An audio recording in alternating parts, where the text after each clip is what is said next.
Bonjour, c'est Hugo Davisoglu pour le cinéma et je vais vous parler d'un film que j'ai vu récemment, Continental 25. Et en fait, Continental 25, il va sortir mercredi prochain, donc mercredi 24, donc je vous conseille de le voir. Voilà pourquoi. C'est un film de Radu Jude, ou Radu Jude, j'ai jamais su comment prononcer, qui est un très grand auteur roumain actuel. Et il a de très beaux partis pris esthétiques, très modernes, je trouve. Il sait rythmer ses films où souvent il y a des partis pris qui tournent autour de conversations, mais ces conversations sont souvent pleines d'action. Je m'explique. Continental 25, en fait, on suit une femme, une huissière de justice, qui, après avoir assisté au suicide d'un SDF qu'elle a expulsé, mais qu'elle n'a pas expulsé violemment, hein. D'ailleurs dans le film elle a essayé d'être conciliante avec lui, part en dépression, si je puis dire, enfin pas en dépression, elle se sent extrêmement coupable, et du coup elle erre plusieurs jours dans la ville de Cluj, qui est en Transylvanie, donc Transylvanie qui est en Roumanie aujourd'hui, qui avant était hongrois. C'est important parce que l'héroïne en fait est une hongroise expatriée qui travaille en Roumanie dans la ville de Cluj. De ce nu vor românii să joace în Star Wars? De ce? Ca să nu muncească nici în viitor. Et donc elle erre dans la ville, elle rencontre diverses personnes et elle n'a de cesse de parler de sa culpabilité autour de la mort de cet homme. Culpabilité, en fait, c'est pas vraiment de sa faute, c'est surtout le système qui a voulu ça. Elle n'a fait qu'exécuter les ordres. Et ce qui est intéressant, c'est qu'en fait, en rencontrant ces diverses personnes, Radu Jude dresse un portrait de la société roumaine. C'est-à-dire que chacune des personnes qu'elle rencontre sont tenantes d'une certaine culture, d'une certaine identité par rapport à la culture globale roumaine, à l'identité générale roumaine, et donc il dresse un portrait général du pays.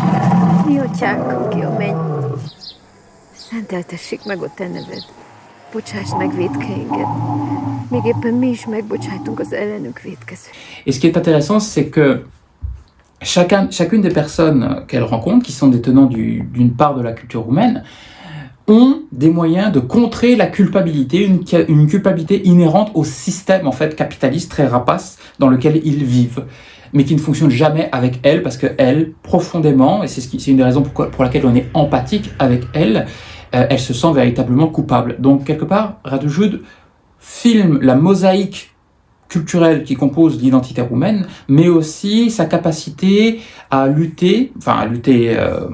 accepter un système injuste, générateur de culpabilité, pour ne pas se sentir coupable tout en étant inclus dans le système. Et pour ce faire, en fait, ce qui est intéressant, c'est que esthétiquement, il privilégie les plans séquences, notamment durant les conversations qui fluctuent, hein. C'est-à-dire que ce n'est pas juste le personnage de Orsolia, elle s'appelle, qui parle de sa culpabilité, c'est aussi les autres qui parlent de la culture, d'événements politiques. On parle de l'Ukraine, on parle de Orban. Et en fait, ces conversations fluctuent, il y a quelque chose de très naturel tout en étant très écrit dans ces conversations. Et ces conversations sont filmées en plan séquence, donc il y a vraiment une unité de temps et on sent vraiment la longue durée. Et ce qui est intéressant, c'est que au cours de ces plans séquences, il y a toujours des sons tout autour, il n'y a pas de musique dans le film, mais il y a beaucoup de sons qui contredisent en fait la nature des conversations, qui quelque part génère une espèce d'humour à froid, acide. On sent que le personnage principal se sent coupable, mais cette culpabilité détonne complètement avec l'ambiance qui règne au sein des cadres. Et en fait, le sentiment de culpabilité très humain en fait d'Orsolia détonne avec le reste de la société.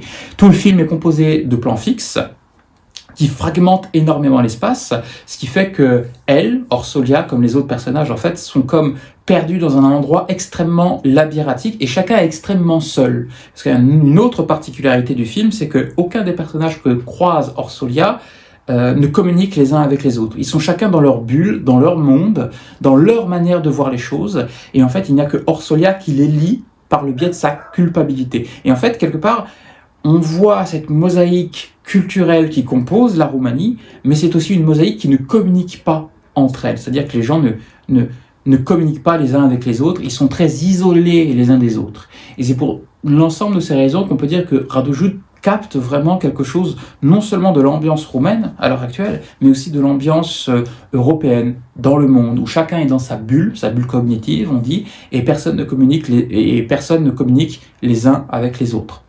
Et donc c'est assez acide, c'est pas moraliste parce que chacun des personnages est à la fois intéressant et énervant. Même le personnage principal qui au bout d'un moment, à force de parler de sa culpabilité, en devient presque égoïste et énervante quelque part.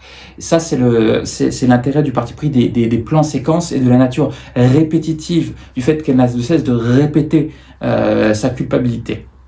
Et donc le cinéaste n'est pas moraliste, il ne fait pas la morale, il montre des gens extrêmement humains et il montre une certaine vérité du monde dans lequel on se trouve. Il le fait avec brio, je trouve, il gère parfaitement son temps, c'est excellemment rythmé et il le fait de manière très belle. Le film aussi a un aspect presque documentaire parce qu'on sent qu'il a une caméra légère mais aussi très travaillée, très très symbolique par le travail de ses cadres. Et en fait, tout ça sert à mettre le spectateur un peu mal à l'aise, tout en le faisant réfléchir. Ça l'immerge et ça lui donne des pistes de réflexion. C'est pour ça que je vous invite à découvrir Continental 25 et de façon générale Radu Jude.